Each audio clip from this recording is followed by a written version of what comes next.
magkaroon ng katapatan itong mga namumuno because katapatan sa serbisyo publiko ay mahalaga. Public office is a public trust.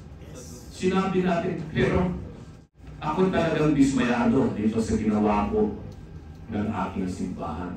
Kaya natutuwa naman po ako itong mga ibang mga simbahang malalaki katulad po ng ating Iglesia ni Cristo, itong Jesus is Lord, itong grupo ng KOJC at iba pang mga sektor ng religion na sila po ngayon ang nangunguna at namumuno dito sa gaganaping pagtitipon sa November 16, 17, 18. Ako po'y nakikiisa sa kanila.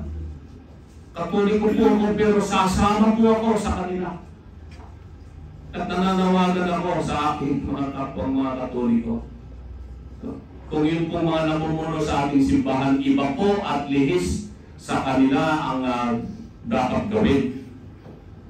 Hindi ko alam kung sasama po kayo sa gusto nilang mangyari. Truth Commission sa Gragwa o dito sa totoong pagtitipon ng taong bayan para sagutin yung nararamdaman natin, kagutuman. Dahil kung meron pong korupsyon, ang kahirapan nandiyan, maraming Pilipino ang nagugutom. Lahat po tayo dito ngayon. At lahat po kayong nanonood, nakakaranas po kayo ng kahirapan. Ako ay nananawagan sa aking mga kapwa Katoliko. Sumama po tayo sa 16, 17, 18. Tribune, sir, si Juan Santos. Sir, ang tanong, sir, ano? Yes.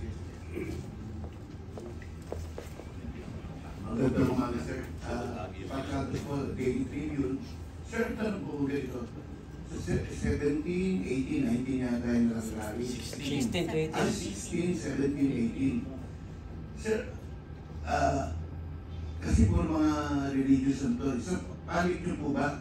Kasama din po ba kayo sa ano? O sa ibang lugar din po kayo para ma-distinguish yung sectoral at saka yung ano? Yung sinabi nyo, sir, kanina religious. Yun lang.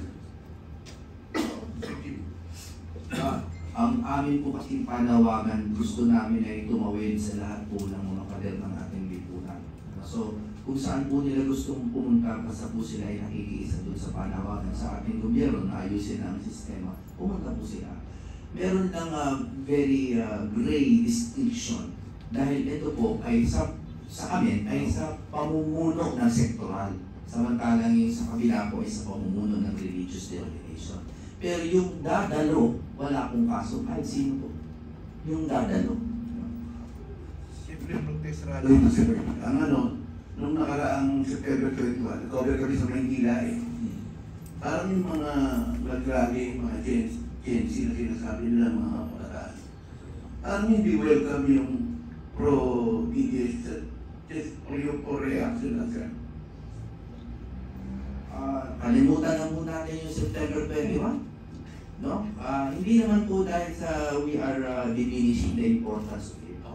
No? But because it was clearly unclear. Tama? Ambiguous yung panawagan dahil po na lumabnaw ba dahilan po sa hindi naman nagkaisa yung mga tao sa kanilang mensahe. So, tawagin na lang natin itong November 16 na take 2. Na tayo po ay naglilinaw ng ating panawagan. Let us consider September 21 na without malice na lang. And consider it as the first step. And this is the second and hopefully the more effective. Pero isa na, rally talaga, protest ng taong bayan. Rally po ito. Rally po ito, malinaw. It is a petition to the government for redress of our grievances. Talaga, ang hinain natin, very clearly sinabi ni Atty. Lambino, na hindi pa po tinatawag man lamang ang dapat tawagin sa mga investigasyon. So kahit sino pa ang hulihin natin dito sa baba, pag hindi natin kinuha yung mastermind, alam po ng taong bayan na tutuloy lang ng tutuloy yung systemic corruption. So kailangan po natin tanggalin yung ulo kung sino man po yun. Hindi, alam ko po, iniisip nyo na pinagtutukoy natin either ang Pangulo or ang dating speaker. Pero it's not necessarily them. Pero kailangan po, well, with due regard to presidential immunity, absolute yan eh. So doon tayo sa susunod, sa Speaker of the House. kailangan po siyang tawagin. And I respect him, I respect his position, but why is he not being asked? He should be asked about the blanks in the budget, tungkol po dun sa mga parang unconstitutional na mga pork-barrel elements of the budget. Sagutin po sana niya. Dahil kung hindi po, ito nagiging resulta, nagiging moto kong taong-taong. Yeah. Gusto ko lang susugat yung tanong sa sagot ni Atty. Jimmy. Una, ako, saradong Roman Catholic po ako. High school pa lamang po ako, nagsisilbi sa simbahan. At hanggang ngayon, nananaig pa rin yung aking pagiging tunay na Katoliko. Pero sa aking nakikita nitong mga nagdaang mga araw, para bang yung aking relisyon, kasi sa kalooban ko madama ko na hindi ko nakikita sa mga namumuno ng aking simbahan yung tunay na panawagan sa kalinawan, katapatan, at katarungan nitong issue ng corruption. Transparency, accountability, and justice. Ang nabasa ko na naging pahayag ng aking simbahan, nananawagan ng pagbuo ng Truth Commission upang imbestigahang mabuti raw yung nangyaring drug war noong panahon ni Tatay Digong. Matagal na po iniimbestigahan yan, iniimbestigahan na po yung natatakot-takot na adala na nga sa Netherlands sa ICC si Tatay Digong. Bakit yung aking simbahan ang kanyang inuunang tawagin ay pagbuo muli ng Truth Commission? Napo niyo nung panahon ni dating Presidente Gloria Macapagal Arroyo. Unang-unang ginawa po ng mga dilawan na pamahalaan noong 2010, maglabas ng Proclamation No. 1 creating the Truth Commission para panagutin si Gloria Macapagal Arroyo at yung mga ibang mga opisyal ng pamahalaan niya na sinasabing napaka-corrupt nila.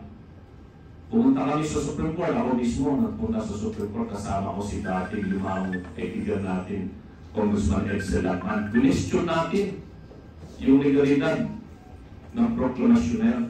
Nanalo tayo sa Korte Suprema at sinabi ng Korte Suprema yung pagbuo ng Truth Commission para imbestigahan lamang si Gloria at yung mga iba pang mga opisyal ng kanyang pamahalaan was unconstitutional kasi violation po yan ng due process and equal protection of the law. Ngayon, mainit na mainit itong usapin sa corruption na nangyari dito sa flood control projects. Bakit yung aking simbahan hindi nananawagan para imbestigahang mabuti itong corruption para magkaroon ng kalinawan, magkaroon ng katarungan, no? At magkaroon ng katapatan itong mga namumuno, because katapatan sa serbisyo publiko ay mahalaga. Public office is a public trust. Sinabi natin, pero ako talagang dismayado dito sa ginawa ko ng aking simbahan. Kaya natutuwa naman po ako itong mga ibang mga simbahang malalaki katulad po ng ating Iglesia ni Cristo, itong Jesus is Lord, itong grupo ng KOJC, at iba pang mga sektor ng religion na sila po ngayon ang nangunguna at namumuno dito sa gaganaping pagtitipon sa November 16, 17, 18. Ako po nakikisa sa kanila. Katoliko po ako pero sasama po ako sa kanila. At nananawagan ako sa aking mga kapwang mga Katoliko. Kung yun pong mga namumuno sa ating simbahan, iba po at lihis sa kanila ang dapat gawin. Hindi ko alam kung sasama po kayo sa gusto nilang mangyari. Truth Commission sa drug war o dito sa totoong pagtitipon ng taong bayan para sagutin yung nararamdaman natin kagutuman Dahil kung meron pong korupsyon, ang kahirapan nandiyan, maraming Pilipino ang nagugutom. Lahat po tayo dito ngayon. At lahat po kayong nanonood, nakakaranas po kayo ng kahirapan. So yun ang gusto kong linawin. Ako ay nananawagan sa aking mga kapwa Katoliko.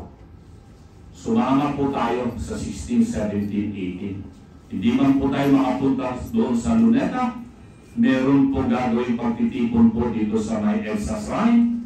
Andi dyan po, sa People's Power Monument, dyan sa EDSA. At ando doon po tayo. At kung gusto po ninyo mapakinggan po ang inyong mga boses at hinaing, ay sabi ko, gamitin po ninyo ang inyong cellphone, social media platform, ang inyong pong magiging gamit upang maipahayag ang inyong salubin. Maraming salamat.